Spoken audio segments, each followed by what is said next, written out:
Olá, estamos no 5º Simpósio Brasileiro de Recursos Naturais do Semiárido e eu, José Breno Carneiro de Lima, vou apresentar para vocês o artigo intitulado Distribuição Espacial do Índice de Seca, Temperatura e Vegetação, o caso da Bacia Experimental de Aiuaba.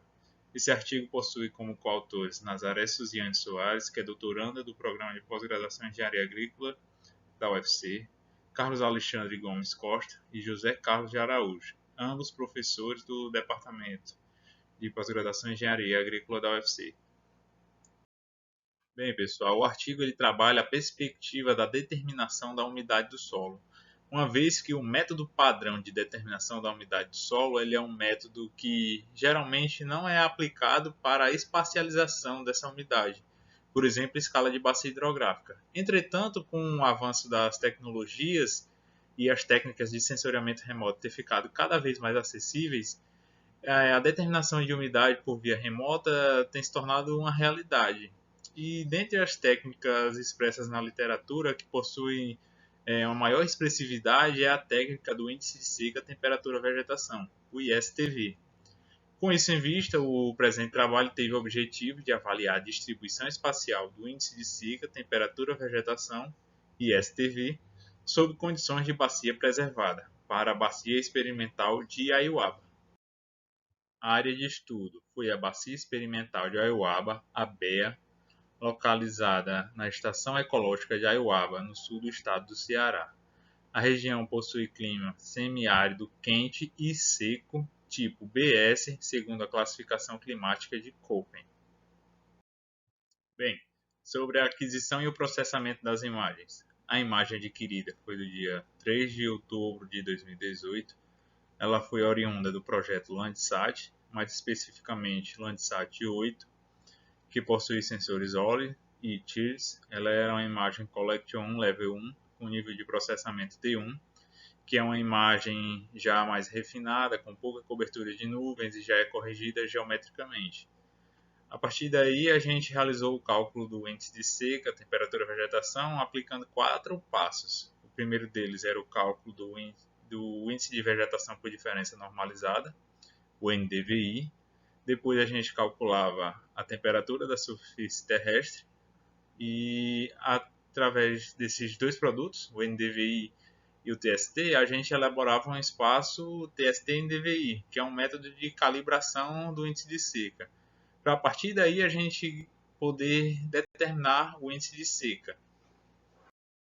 Aqui nós temos um pequeno fluxograma da descrição de como foi realizado o processamento das imagens, onde ela era fornecida em números digitais e a gente realizava a conversão de números digitais para reflectância a partir de equações estabelecidas pela própria UFGS. A gente corrigia para reflectância apenas a banda 4 e 5, que eram as bandas de entrada para o índice de vegetação por diferença normalizada, o NDVI, que era calculado segundo a seguinte equação. Com a banda 10, a gente calculava a temperatura a partir da seguinte equação. Com esses dois produtos, obtínhamos o espaço TST-NDVI. Esse espaço ele é utilizado para realizar a calibração do índice de seca, onde, quando plotamos os valores de NDVI e temperatura para um mesmo pixel, percebemos que a forma se assemelha à forma de um triângulo de todos os valores, onde as bordas desse triângulo são utilizadas como valores para entrada na equação geral do índice de seca, onde a borda superior representa a borda de temperatura máxima, ou seja, quanto maior a temperatura, menor seria a umidade para se perder calor, ou seja, não haveria perda de calor latente, consequentemente a temperatura seria maior. Por sua vez, na borda de temperatura mínima, com a presença de umidade, iria evaporar e, consequentemente, ia perder calor. Assim, temos duas equações, uma de mínima e uma de máxima, para substituir na equação geral do índice de seca e, consequentemente, podermos calculá-lo. Como resultados, conseguimos elaborar com sucesso o espaço TST-NDVI para a data de 3 de outubro de 2018, conseguimos a borda mínima e a borda de máxima. Vejam que realmente o espaço se assemelha à geometria de um triângulo. As equações obtidas pela correlação dessas bordas são expostas e seus respectivos valores de determinação de R2. A partir dessas equações, conseguimos dar entrada na equação geral do índice de seca e calculamos o índice de seca de forma espacializada para a bacia experimental de Iowa. Bem, a partir da aplicação das equações, nós conseguimos determinar o índice de seca para a bacia experimental de Iowa. Nessa imagem, nós percebemos que nas colorações mais avermelhadas temos um maior índice de seca, que é inversamente proporcional à umidade do solo, ou seja, as áreas mais avermelhadas são zonas mais secas da bacia, e as zonas mais amarelas esverdeadas tendem a áreas mais úmidas.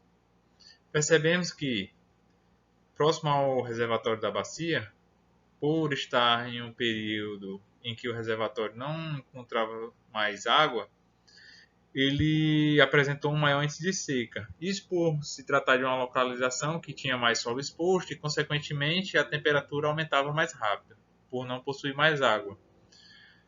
Outra área seria aqui ao leste da bacia e nessa ponta mais ao sul.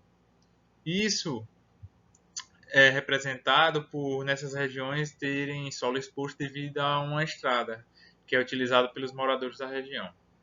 Por sua vez, no interior da bacia, existem essas áreas mais que o modelo determina como mais úmidas, ou seja, tem um valor de índice de seca menor. O que ocorreu? Na hora da passagem do satélite, nós percebemos que essas áreas são vales ou sombras projetadas pelo relevo.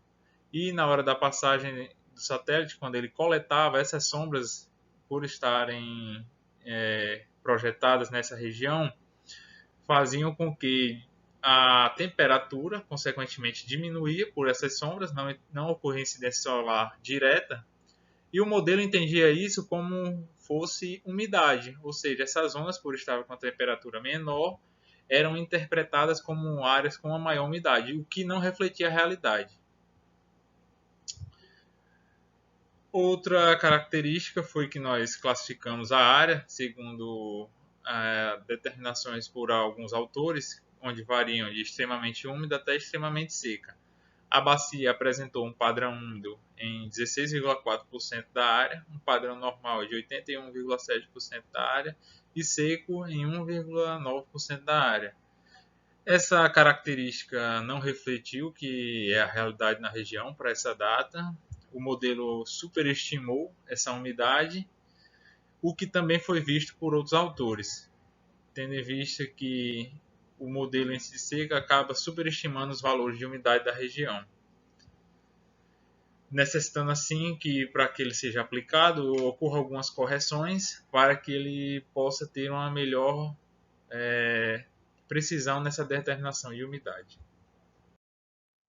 Dessa forma, podemos concluir que, na classificação feita pelo índice de seca para a data de 3 de outubro de 2018, foi detectada uma variabilidade nos padrões de umidade, mas o modelo tende a superestimativas, onde a bacia apresentou cerca de 1/5 de sua área com padrão úmido, o que não refletia a realidade do período em questão, revelando que o modelo necessita de ajustes para a sua aplicação. Agradecemos ao Conselho Nacional de Desenvolvimento Científico e Tecnológico, CNPq, pelo apoio e financiamento. Estas são as referências citadas nessa apresentação. Para mais informações, sugiro a leitura do artigo. Muito obrigado.